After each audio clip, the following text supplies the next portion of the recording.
મિત્રો, Garhi Apple health centre દ્વારા આપણે આજે પૂરાનાશક કામગીરી દરમિયાન જે મેલેરિયાના અને ડેન્ગ્યુના મચ્છર ઉત્પન્ન ના થાય તે માટે આપણે આજે એમએલઓ કામગીરી કરીએ છીએ.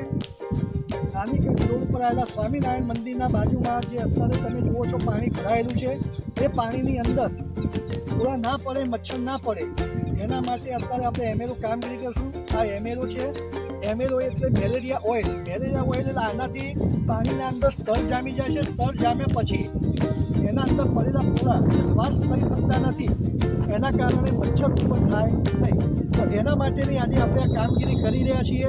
ગઢીની અંદર દરેક વિસ્તારમાં આવી રીતના પાણીના ખાબોચિયા ભરેલા હોય તેમાં અમારા આરોગ્ય કર્મચારી દ્વારા આ રીતના એમએલઓ કામગીરી, પછી ડાયફ્લુડ જ્યાં પાવડર જે આવે છે એનો છંટકાવ કામગીરી, બધી કામગીરી આરોગ્ય કર્મચારી દ્વારા આપણે ચાલુ કરીએ છે.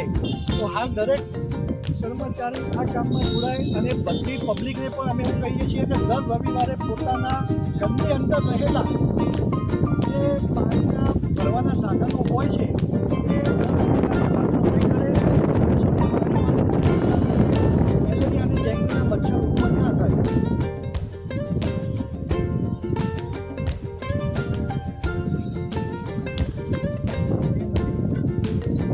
નજીકમાં નાખીએ છીએ તો તમારે પાણીનું સ્તર કેવી રીતના થાય છે એ તમને ખ્યાલ આવશે કે આ રીતના એમએલઓ એના જાતે પીરસાય છે અને પાણીનું જે સ્તર આવે એ એમાં ફેલાઈ જાય છે. આ રીતના ફેલાય છે એટલે મચ્છરો શ્વાસ લઈ શકતા નથી, એના કારણે મચ્છરોનો નાશ થાય છે.